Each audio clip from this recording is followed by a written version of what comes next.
In this type of word problem from section 8.6, we're looking at a very classical type of word problem involving rectangles.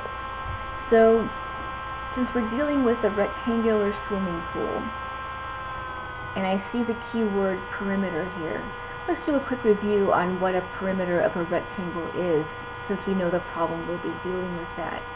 So a rectangle has two sets of equal opposite sides, right? The opposite widths are equal and the opposite lengths, and the perimeter refers to adding up all around the outside. Like if this were fencing, you'd be adding up the number of fencing. So for the perimeter, I simply add all the lengths or the sides of the rectangles together. L plus W plus L plus W. Or, if I combine like terms, I have L plus L, so that would be 2L. And I can combine W plus W as 2W. And here we have our formula for the perimeter of any rectangle. So we know the problem's going to involve this perimeter formula in some shape or form. Now I notice already I have two unknowns. Instead of using X, let's just use L for length and W for width and stick with those, because it's asking us to find the length and width. So we may as well use that for our variables. Okay, but if I have two unknown variables, L and W, remember I need to have at least two equations. Well, in this formula I have here, I have three unknowns, but we're given in the problem that perimeter is 130 feet, and therefore we can replace the perimeter P with 130. So if the perimeter equals 130 feet, that means 2L plus 2W, the perimeter, we can set equal to 130.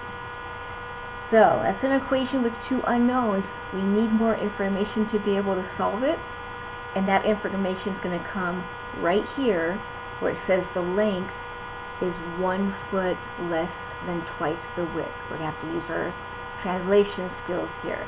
So the length, let's just write down L for length, of a rectangular swimming pool is, that's equals, and then how do we say 1 foot less than twice the width? Well, twice the width would be 2 times W, and then 1 less than that means we're subtracting 1 from that. So now I have an expression for L. Let's put this in red again. I have an expression for L that I can plug into L in the other equation. So I'm going to take L as 2W minus 1 and substitute that into the L in the other equation. And let's see what that looks like. So let's rewrite that perimeter equation, replacing the L. So that top equation I'm rewriting, but I'm going to leave the L blank. So 2L plus 2W equals 130. However, from the other equation, we have that L is 2W minus 1. So I will replace L with 2W minus 1. You see, I just made this substitution for L right there. Now I have one equation and one variable W, so as soon as I solve that, I will have the width, and I'll almost be done. Now, here's an equation, what's that, where I'm going to have to do some simplifying first on the left side. First of all, I have 2 times of parentheses, so I should use the distributive formula, distributive law, and distribute that 2. 2 times 2W gives me 4W. Bring down that minus sign in the middle, and then 2 times 1 is 2. So distributing, I get 4 minus W minus 2, and then I still have this other plus 2W equals 130. Before I isolate, I notice I have these W's, the like terms, on the same side of the equal sign. So I'm not using opposites right now, I'm just combining like terms on the same side of the equal sign. 4W plus 2W is 6W. Still have a minus 2. So the left side is simplified to 6W minus 2. That equals 130. Now we have a familiar type of linear equation that we can solve. In this case, we are trying to isolate w. So I will do the opposite of minus 2, which means I will go plus 2 on both sides, leaving me with 6w equals 132. And then I'm going to scoot this up here a little bit so I can finish it. So 6w equals 132. To get w by itself, the opposite of times 6 would be divide by 6. I divide both sides by 6. W, let's see, 132 divided by 6 is going to give me 22. Is that right? 120? Yes, 22.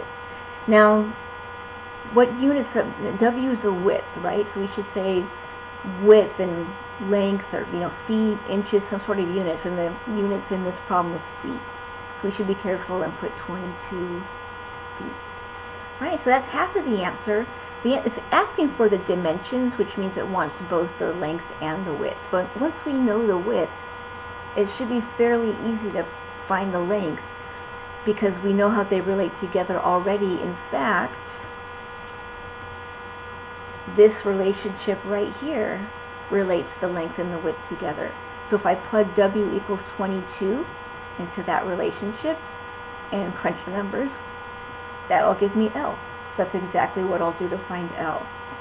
I'm going to use L equals 2w minus 1, but we've already figured out that w is 22, so that means I would do 2 times 22 minus 1.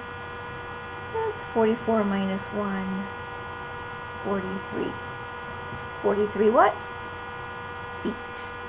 So we have our length of 43 feet and our width of 22 feet.